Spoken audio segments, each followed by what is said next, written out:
Bueno, vamos a continuar. Buena tarde nuevamente.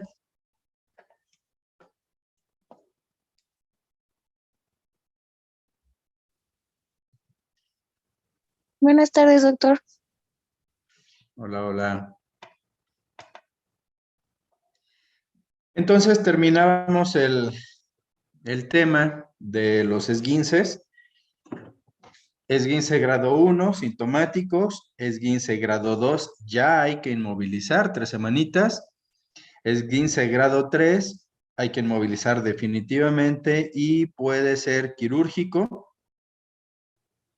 Y bueno, el esguince grado 4, les decía, eso es como muy relativo, no se describe como tal, o creo que en términos generales ya está, eh, digamos que estaría sobredicho. Es casi absurdo pensar que haya una luxación en ausencia de lesión ligamentaria. Entonces, para fines prácticos, el que tengas una ruptura de un ligamento, una ruptura grado 3 o que tengas una luxación, tal vez en el caso de la luxación lo único que sucedería es que estaríamos hablando de que está más de un ligamento lastimados.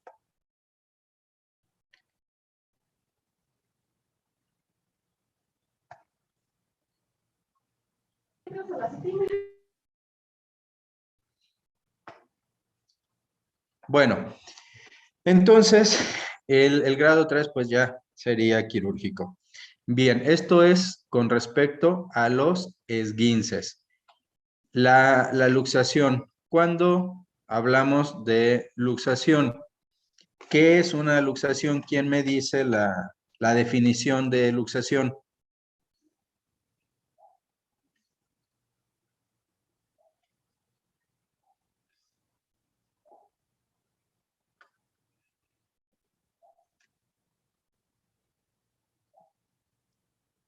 A ver, anímense. ¿Sería la ruptura de la articulación donde se unen dos huesos? Bueno, está sobredicho, pero... Ok. ¿Alguien más? Yo lo entiendo como el deslizamiento de un hueso, doctor, ahí mismo dentro de la articulación. Ok. Sí, es como el desplazamiento de la articulación de su sitio normal. Bien. Laura, en lo que comentas, por ejemplo, a lo mejor podría aplicar en la rodilla, donde la rodilla está dentro de una cavidad articular. Pero, por ejemplo, ¿qué pasaría con la unión esternoclavicular o acromioclavicular? En esta zona donde no hay como tal un espacio articular, ya no aplicaría. Bien, la luxación es la pérdida de la relación entre dos o más huesos, ¿sí? Aquí es muy importante tener en cuenta que hay a lo mejor regiones donde la gravedad de la luxación puede ser menor que en otras, pero en términos generales, la luxación es una de las 4 emergencias o urgencias en ortopedia, ¿sí? En ortopedia, si bien una fractura pues va a ser una urgencia, no todas las fracturas son de gravedad, no todas las fracturas comprometen la extremidad o la función y mucho menos la vida. Entonces, hay ciertas patologías que van a implicar lo que consideramos verdaderas urgencias. Y en este caso, las luxaciones son una verdadera urgencia. ¿Por qué creen?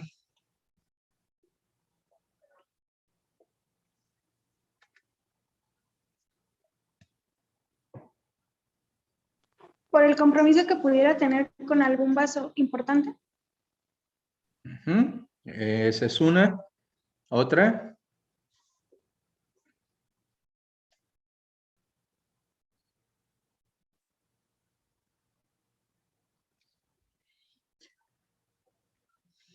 En el caso de la rodilla, por ejemplo, tendríamos el fémur distal, la rótula en una vista lateral, la tibia,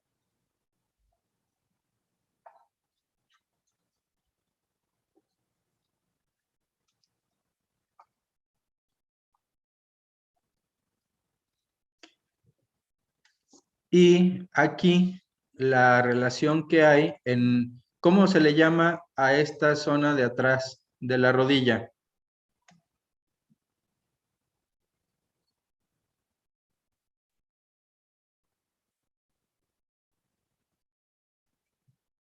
¿Alguien se acuerda? ¿Cómo se llama el hueco que se forma atrás? El hueco popliteo. Es el hueco popliteo. Entonces, me imagino que si recuerdan el nombre de hueco popliteo, es porque se ha hecho alusión específica a esta zona. ¿Qué has escuchado, Francisco, con respecto al hueco popliteo?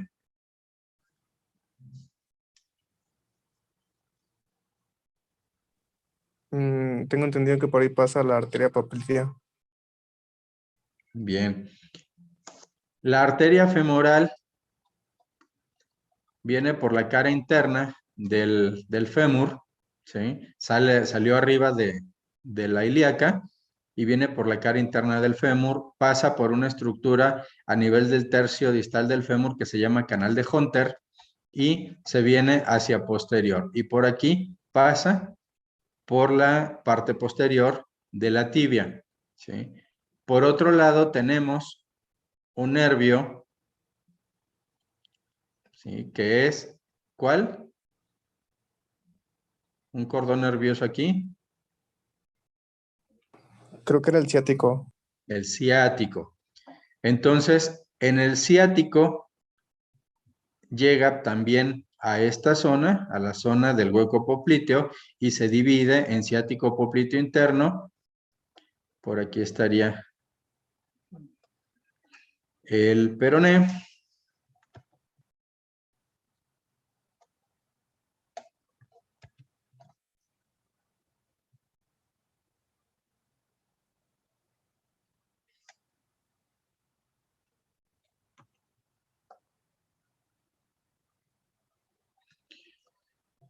Y entonces aquí viene otra ramita que es la del ciático popliteo externo.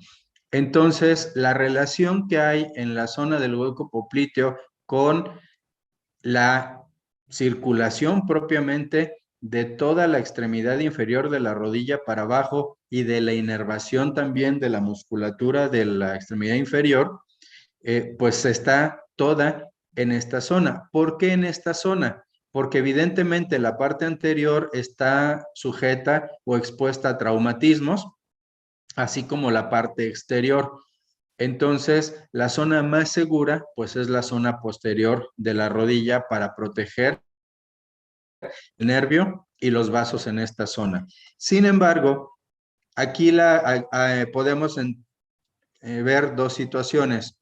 En un desplazamiento, en una luxación, habitualmente la tibia no se puede luxar hacia atrás porque tenemos el cuádriceps, el tendón rotuliano, la rótula como tal y el ligamento rotuliano que van a dar una contención y es difícil que la tibia se desplace hacia atrás. Tendría que romperse el tendón y además tendrían que romperse los ligamentos cruzados y además tendrían que romperse los colaterales para que la rodilla se desplace a posterior. Antes de que eso suceda, es más fácil que se fracture el fémur o se fracture la tibia proximal. Por eso es muy raro que haya una luxación de la tibia hacia atrás. Sin embargo, por la parte posterior solamente hay tejidos blandos.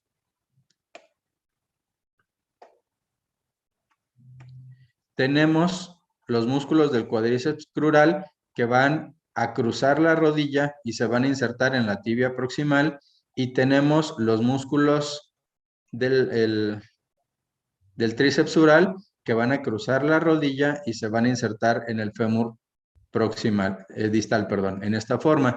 Entonces, básicamente solo tenemos tejidos blandos y estos tejidos blandos por la parte posterior de la rodilla se van a situar hacia los lados. Entonces, en el hueco no vamos a tener alguna estructura que nos dé contención. Si viéramos la rodilla por fuera, perdón, si la viéramos por atrás, tendríamos más o menos esta imagen. Denme un segundo. Bueno. Hola, Lili. No te preocupes, ¿qué pasó?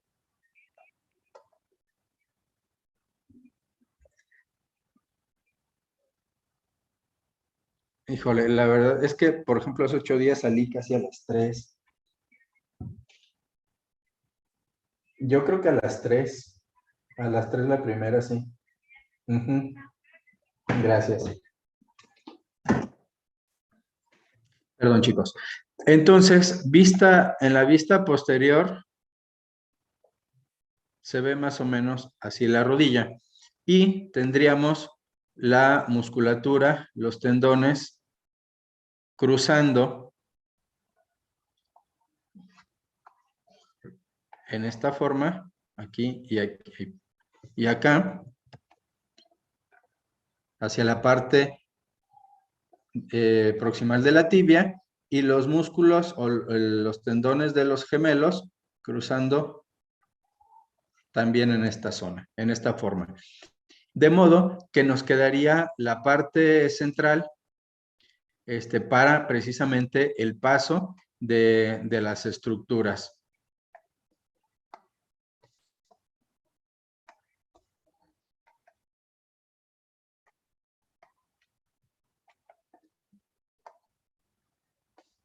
Entonces, aquí no hay como tal, como podemos ver, una contención central. ¿Qué pasa si se luxa la rodilla hacia posterior?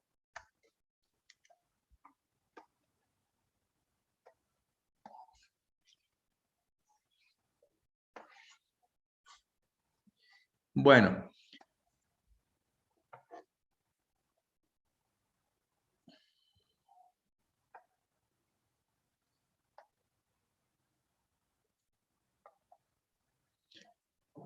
lo más factible entonces es que la rodilla se pueda, digamos, escurrir hacia adelante y arriba, la tibia y el fémur se pueda fugar por posterior, lo cual generaría entonces una luxación de rodilla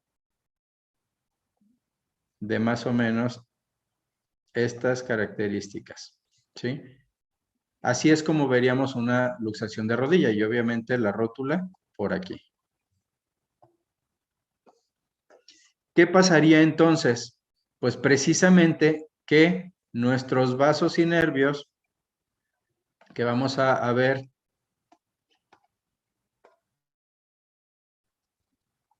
van a sufrir una elongación. ¿Por qué? Pues porque obviamente no están despegados. Además, si a esto nosotros le ponemos piel, la rodilla la tendríamos más o menos de esta forma. Entonces, una vez que la luxación se da y se desplaza, pues obviamente la piel también se va a desplazar y con esto vamos a tener que se va a elongar el tejido blando y con el tejido blando pues se va a elongar la arteria y el nervio. Y esto pues evidentemente nos va a dar una lesión por sobreestiramiento. ¿Qué pasaría con la arteria?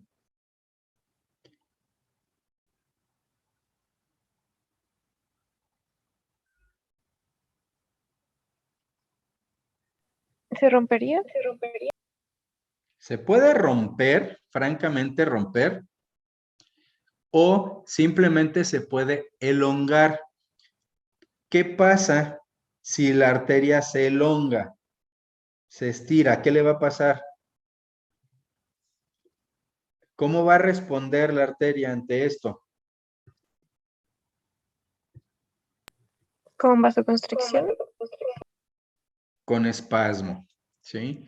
Entonces, si la arteria se espasma o se vasoconstriñe, entonces no vamos a tener perfusión distal, de modo que una luxación que se perpetúa, por un lado vamos a tener la vasoconstricción y por otro lado, ¿qué va a pasar después de que haya una vasoconstricción en algún punto? ¿Qué va a suceder? Va a haber isquemia. La isquemia va a ser el resultado distal, pero ¿qué va a suceder aquí?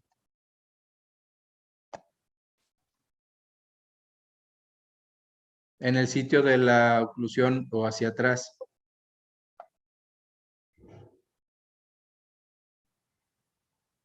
¿Se va a seguir distendiendo? Parte se va a seguir distendiendo, pero más que eso, ¿qué va a pasar en el vaso, en la zona de la oclusión? ¿Qué va a suceder? Pues puede haber daño a la pared del vaso, Y por ende, daño endotelial e inflamación. y por ende, Hemorragia. no, porque quedamos que no necesariamente se rompió. Edema. No, ¿Trombosis? trombosis. ¿Sí? Trombosis. Entonces, tenemos aquí, solamente por pensar en el vaso, tenemos ya el problema de que se pueda seccionar, que nos daría un sangrado importante, porque estamos hablando que es una arteria de las más importantes, que se forme un aneurisma, que también sería un problema por el adelgazamiento de las paredes, la distensión, en el mejor de los casos. En el peor de los casos, que la obliteración genere no solo un vasoespasmo, sino que además eventualmente genere una trombosis. ¿Por qué? Porque cuando corregimos la luxación, el problema ahora es que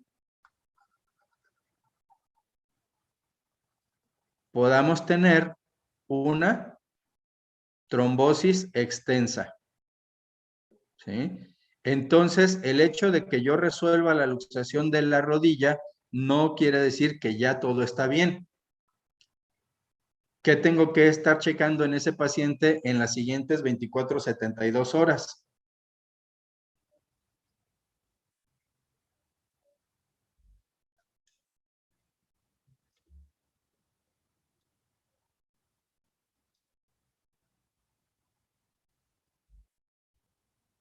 A ver.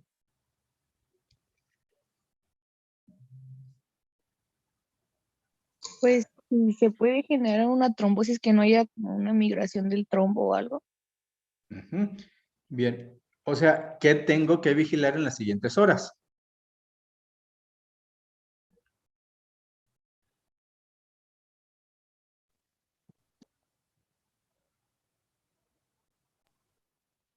¿La presión? No.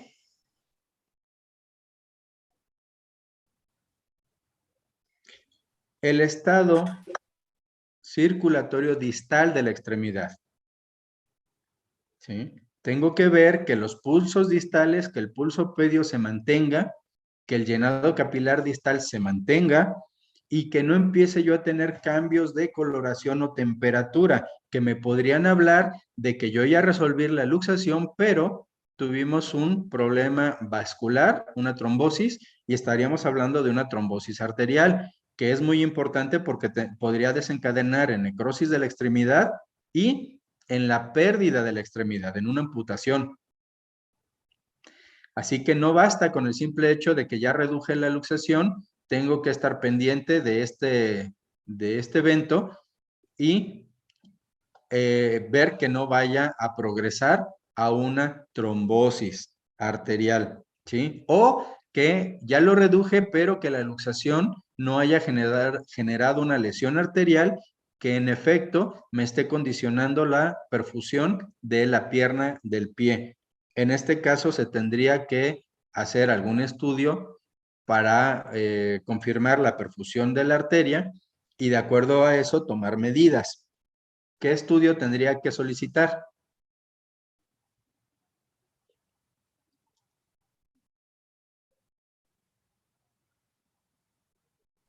¿Una angiografía? Una angiotac sería lo ideal, porque te da una reconstrucción. Ya casi no se hacen angiografías. Lo mismo da hacer la angiografía y ponerlo a tomar radiografías que poner el medio de contraste y meterlo a tomografía. Entonces, se pediría una angiotac, que además te da la posibilidad de reconstrucción tridimensional. O si no tienes la posibilidad de un angiotac o de un angiograma, ¿qué es lo mínimo que podrías pedir? ¿Un eco? ¿Un eco qué?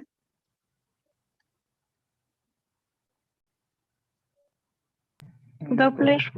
Un eco Doppler, ¿sí?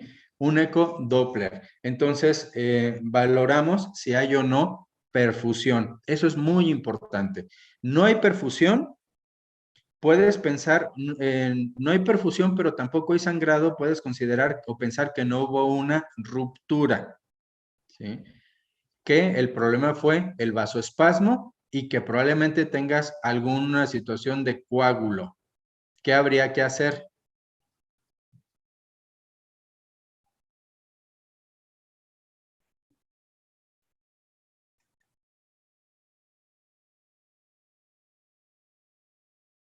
Este es un escenario real que ya ustedes verían o van a ver, de hecho no verían, van a ver en cuestión de unos 6 meses.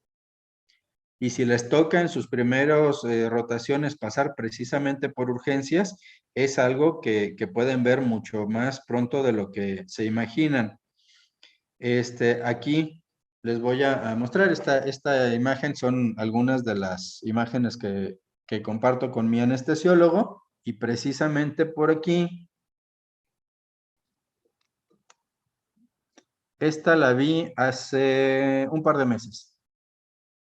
Y además, como pueden ver por los tejidos blandos, era una señora muy gordita. Observen el tamaño del muslo, el grosor del muslo, ¿sí? Y si se fijan, el dibujo que les hice en la parte luxada está invertido, pero prácticamente es la misma imagen, ¿sí? Entonces, no son situaciones tan hipotéticas, son cosas que vemos lamentablemente con cierta frecuencia. Entonces, este paciente les llega a urgencias, ustedes les toca recibirlo, lo reciben con el R de trauma, el R de trauma llega heroica y salvadoramente, la manipula y la reduce. Y ya, le pone una férula y ahí la deja. ¿Qué tengo que valorar? ¿Ya le reduje? ¿Ya la mando a su casa?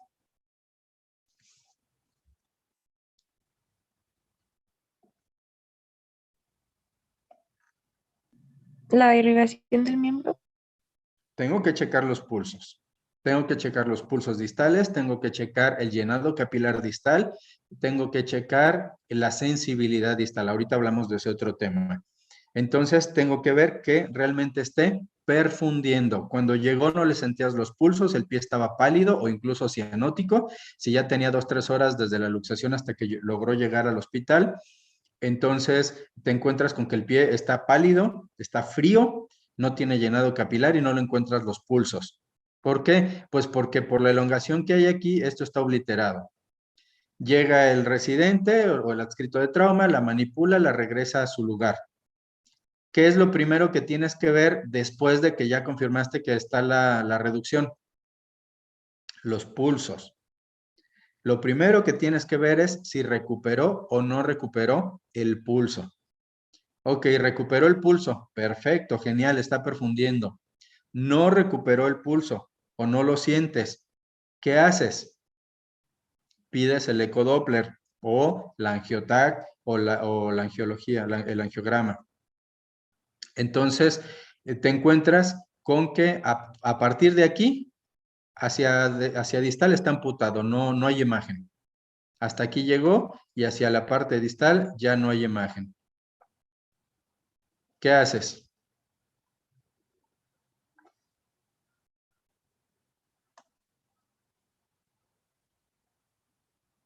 La rodilla no está aumentada de volumen por acá, no quedó así con una bola grande acá atrás. Se ve bastante normalita. ¿Qué implica eso? Que es muy probable que no haya ¿qué?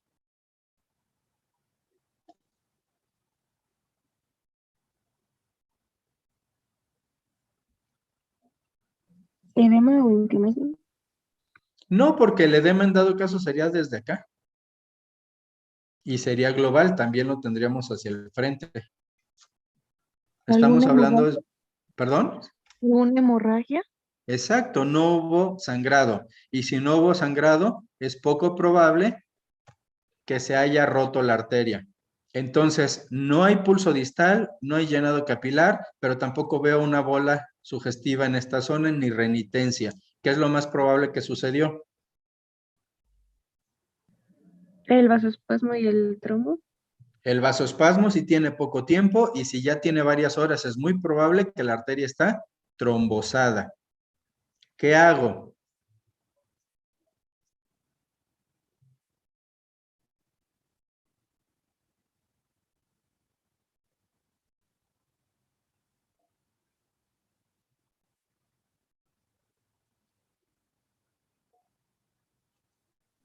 Doctor, ¿sería una opción usar un antitrombótico o es mejor algo más invasivo?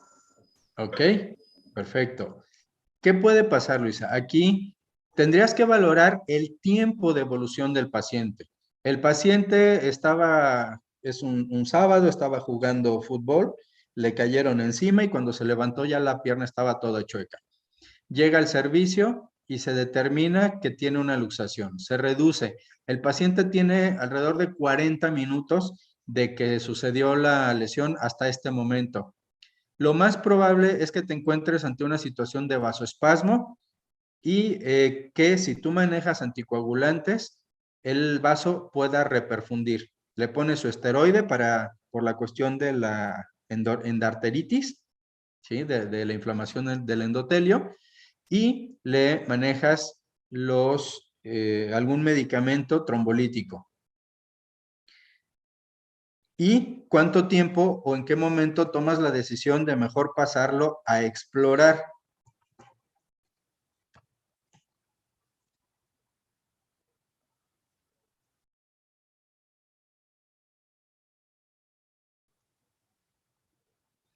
Esto es de especialidad, en realidad. En un hospital, aquí invariablemente tendrías que hablarle al angiólogo o al cirujano, invariablemente. Doctor, el paciente de trauma estaba luxado, ya el doctor de trauma lo redujo, pero no tiene pulsos. Necesitamos, por favor, que lo valore. Y ya el angiólogo determinará, de acuerdo al tiempo de evolución y las características y su experiencia, a decirte, no, no sabes qué, no te preocupes, vamos a canalizarlo, vamos a pasarle heparina a tantas unidades y lo vamos a vigilar. En una hora vemos las características. Y me avisas cómo va la temperatura, cómo va el pulso, cómo va el llenado capilar. Y entonces resulta que en efecto empieza a perfundir y que tú empiezas a ver cambios a favor. Entonces, pudieras manejarlo nada más con anticoagulantes y trombolíticos y seguir esperando. Si ya tiene varias horas, el pie está isquémico, se ve ya cianótico y demás, puede ser que el angiólogo, el vascular, determine entrar a hacer una artrotomía, ¿sí? Que consiste en abrir la arteria, sacar el coágulo y volver a suturar la arteria. O puede considerar hacer un bypass. ¿Alguien sabe qué es un bypass?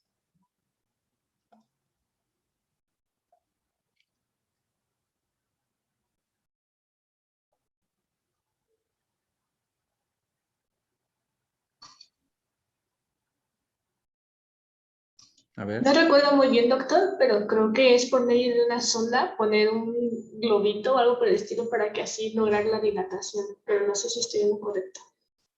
Ok. Con frecuencia se confunde el cateterismo cardíaco con el bypass. El cateterismo implica eso, metes un catéter, metes a través del catéter un globito. Vamos a pensar que el catéter lo vas a meter por aquí.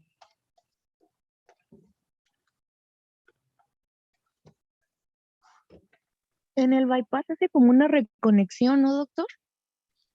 Sí. En el caso del cateterismo, lo que vamos a ver, en el cateterismo se va a meter un catéter por adentro de la arteria hasta rebasar la zona de la obstrucción. ¿Sí? Se rebasa la zona de la obstrucción acá. El catéter tiene un globito sin inflar, como la sonda de Foley.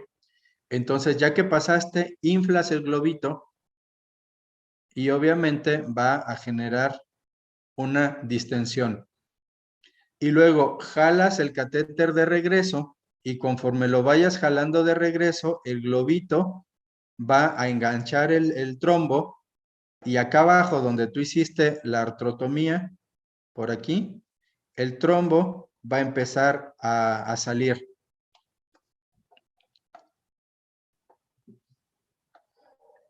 El trombo va a empezar a salir por esta zona. Eso puede ser el cateterismo. En el caso del bypass, lo que se va a hacer es que se toma un fragmento de vena safena, porque acuérdense que tenemos dos safenas y que además el retorno venoso se da por una red bastante importante, de modo que puedes tomar un fragmento de safena y pues, no pasa nada. Acuérdense que a las pacientes con problemas de insuficiencia venosa, de venas varicosas, se les hace la famosa safenectomía. Entonces, tú tomas un pedazo de safena y ese pedacito de safena haces una artrotomía aquí, liberas la boca del estómago de la arteria donde ya no está obstruido y de aquí a aquí pasas el pedacito de safena que tomaste y lo suturas acá. Y entonces la circulación pasa a través del injerto, por eso se llama bypass. Este es un paso a través y vuelve a perfundir hacia distal. Entonces son situaciones que hay que considerar. Pero bueno, aquí lo importante es que la luxación se vuelve compleja porque razonablemente si el motivo de la distensión arterial, de la compresión del espasmo o de la trombosis es la luxación, si tú no resuelves la luxación, pues no se resuelve, por tanto, la reperfusión de la extremidad. Así que por eso es que la luxación es, entre otras cosas, una urgencia. Hay que resolverlo de inmediato o lo más pronto posible. Les decía también que por aquí pasa el ciático y que el ciático se va a dividir en el poplito externo y el ciático propiamente o poplito interno. Y si se da una lesión, podemos tener una lesión también de el ciático poplito externo, sobre todo, que es el que está más apretadito, más ligado a la piel y que pasa por debajito de la cabeza del peroné. Y esto le va a dar una parálisis del ciático poplito externo al paciente que puede ser transitoria o puede ser permanente. ¿De qué depende? De cuánto haya aguantado este nervio desde aquí llegar y extenderse hasta acá, porque la tibia se va con todo y peroné. Entonces, cuánto haya aguantado la elongación y, por supuesto, cuánto tiempo haya estado elongada antes de que se haya hecho la reducción. Eso hablando de lo que puede representar una luxación para el compromiso de la extremidad, para la parte de la integridad propia del segmento distal a la luxación. Pero imaginemos ahora, bueno, eso es desde el punto de vista de la extremidad como tal. Pero si hablamos ya de la parte que a mí me compete, aquí esto está forrado por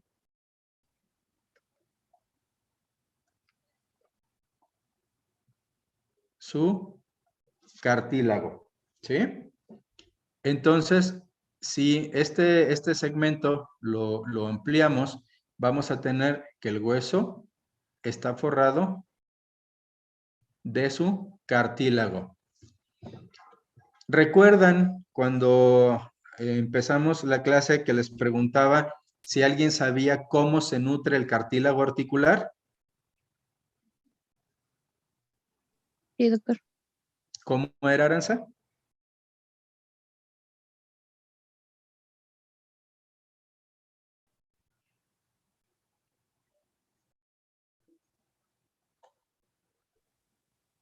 A ver, ¿quién me dice? ¿Era a través del líquido, doctor? ¿Del líquido sinovial? Ajá. a través del líquido sinovial, pero ¿bajo qué fenómeno?